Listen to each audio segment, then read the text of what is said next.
नमस्कार दोस्तों, जय जोहार। मैं कौशल तिवारी और बिहनिया संध्या में आपका स्वागत है। बहुत पहले एक शायर ने कहा था कि कहां तो तय था चिरागा हर घर के लिए, अब मयस्सर नहीं शहर के लिए। क्या चुनाव जीतने के लिए राजनीतिक पार्टियां कुछ भी दावा कर लेती है और चुनाव जीतने के बाद सब कुछ भूल जाती है, बल्कि उल्टा काम करने लग जाती है, कहा जाए तब भी गलत नहीं होता। और शायद यही वजह है कि विधानसभा चुनाव जीतने के लिए जिस सरकार ने 57,000 शिक्षकों की नियुक्ति की गारंटी दी थी, मोदी की गारंटी, उसके उलट काम कर रही है।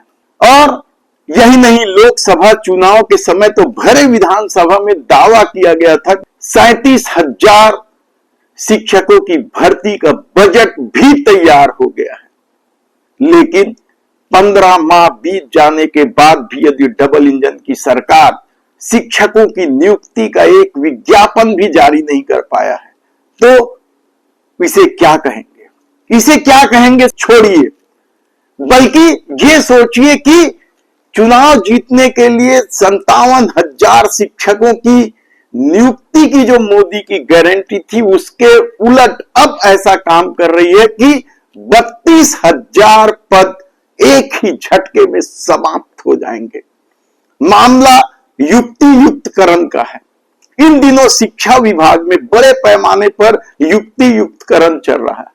कहा जा रहा है कि कई स्कूलों में शिक्षक नहीं है और कई स्कूलों में इतने ज्यादा शिक्षक हैं कि उन्हें एडजस्ट किया जाएगा। शायद युक्ति युक्तकरण का नाम इसीलिए दिया गया। लेकिन हकीकत तो यह है कि यह युवा बेरोजगारों के लिए छल है, कहा जाए तो गलत नहीं होगा। खेल खेल दिया है विष्णुदेव साय की सरकार ने, ताकि 57,000 शिक्षकों की भर्ती की मोदी की गारंटी कभी पूरी ना हो सके। और सबसे बड़ी बात इस पूरे मामले में यदि आप देखें तो पाएंगे कि सर्वाधिक प्रभावित वे स्कूल हो रहे हैं या बंद वे स्कूल हो रहे हैं जो आदिवासी क्षेत्र में है।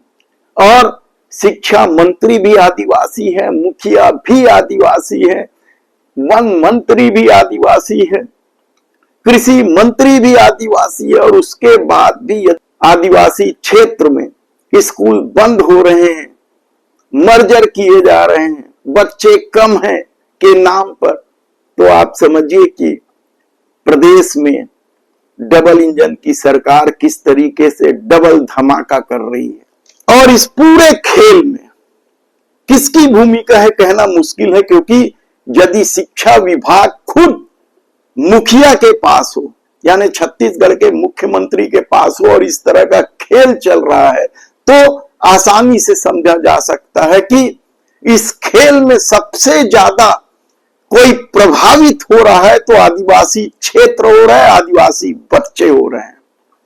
लेकिन धर्म के नाम पर पट्टी बांधे लोगों को यह सब दिखाई नहीं देता। हम आपको बता देते हैं कि पिछली सेटअप जो था वह प्राइमरी स्कूल में 1-4 का था, यानी एक प्रधान पाठक और 4 शिक्षक।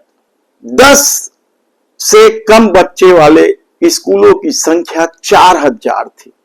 आप भी एक झटके में कह सकते हैं कि यदि स्कूल में 10 ही बच्चे हैं तो स्कूल खोलने की क्या जरूरत। लेकिन इन पिछली सरकारों ने इसलिए स्कूल खोला था ताकि कोई भी एक भी बच्चा स्कूल जाने से वंचित न रह जाए, दूरी के नाम पर या दूसरे कारणों से। इसलिए उन छोटे छोटे मजरा टोला, गांव, मोहल्ले, कस्बे में स्कूल खोले गए थे जहां बच्चे कम आते थे, क्योंकि वेलफेयर के तहत जो हमारी सरकार है लोकतंत्र में इस देश की, वह वेलफेयर की स्कीम से चलती है, घाटा नहीं देखती है। लेकिन जब से बिजनेस में खून बताने वाले नेता सत्ता में बैठे हैं, तब से हर बात पर बिजनेस शुरू कर दिया। और बिजनेस का एक ही धर्म होता है या एक ही ईमान होता है, वह मुनाफा। और शायद यही वजह है कि एक ही झटके में यदि 5,000 स्कूलों का मर्जर कर दिया जाए या उसे बंद कर दिया जाए, तो फिर शिक्षकों के पद तो समाप्त होंगे ही। और अब नए सेटअप में 1+3 कर दिया है, यानी एक प्रधान पाठक सहित 3 शिक्षक प्राइमरी स्कूल में। मिडिल स्कूल में भी इसी तरीके से एक शिक्षक कम कर दिया गया है। तो यदि प्रदेश में 56,615 स्कूल हैं और उसमें से 20,000 स्कूल यदि सेटअप से प्रभावित हो रहे हैं अतिशेष शिक्षकों को मिला के, तो 20-22 हजार शिक्षकों का पद तो एक ही झटके में समाप्त हो गया। बताया जा रहा है कि कुल 32,000 शिक्षक के पद समाप्त हो जाएंगे इस युक्ति युक्तकरण से। और यही नहीं, इसके अलावा भी जो दिक्कतें हैं वो प्रमोशन का है। जो प्रमोशन के इंतजार में शिक्षक हैं उनकी संख्या 5,441 और व्याख्याता 2,119, ये प्रमोशन के इंतजार में है। हेडमास्टर प्राइमरी स्कूल के 2,119 और मिडिल स्कूल के 4,045, ये प्रमोशन रुका हुआ है। और प्रिंसिपल 3,224, ये सब खेल है। प्रमोशन कर दिया जाता तो फिर युक्ति युक्तकरण में दिक्कत होती, इसलिए सरकार ने प्रमोशन को किनारे करके या लटका कर युक्ति युक्तकरण का खेल खेला। शिक्षकों में 13,000 जो सरप्लस शिक्षक हैं वे तो प्रभावित होंगे ही तबादले का। अब इस युक्ति युक्तकरण का खेल देखिए। एक प्राइमरी स्कूल में एक प्रधान पाठक सहित 3 टीचर की जो बात की गई है, उसमें एक टीचर तो मध्याह्न भोजन की जो योजना है उसमें लग जाएंगे। इसी तरीके से मिडिल स्कूल में जो हेडमास्टर सहित 4 शिक्षकों का सेटअप, नया सेटअप जो तैयार किया है, उसमें 5 सब्जेक्ट है मिडिल क्लास में, 15 क्लासेस लगते हैं। अब आप सोचिए कि किस तरीके से 4 लोग पढ़ाएंगे। प्रदेश में 56,615 स्कूल हैं जिसमें 58 लाख बच्चे पढ़ते हैं। 2,78,000 टीचर हैं, शिक्षक हैं। अब आप समझिए कि युक्ति युक्तकरण ने किस तरीके से वर्तमान में काम कर रहे शिक्षकों की नींद तो उड़ा ही दी है, उन पर बोझ पढ़ाई का तो कर ही दिया है, डाला ही जा रहा है। अब युवा बेरोजगारों का सोचिए कि क्या होगा इस प्रदेश में। जिस तरीके से महंगाई बढ़ रही है, घर चलाना मुश्किल हो रहा है, ऐसी परिस्थिति में यदि नौकरी भी ना मिले और जो रिक्त पद हैं उसे युक्ति युक्तकरण के नाम से समाप्त कर दिया जाए, तो आप समझिए कि जो 57,000 शिक्षकों की नियुक्ति की जो मोदी की गारंटी थी उसका क्या होगा।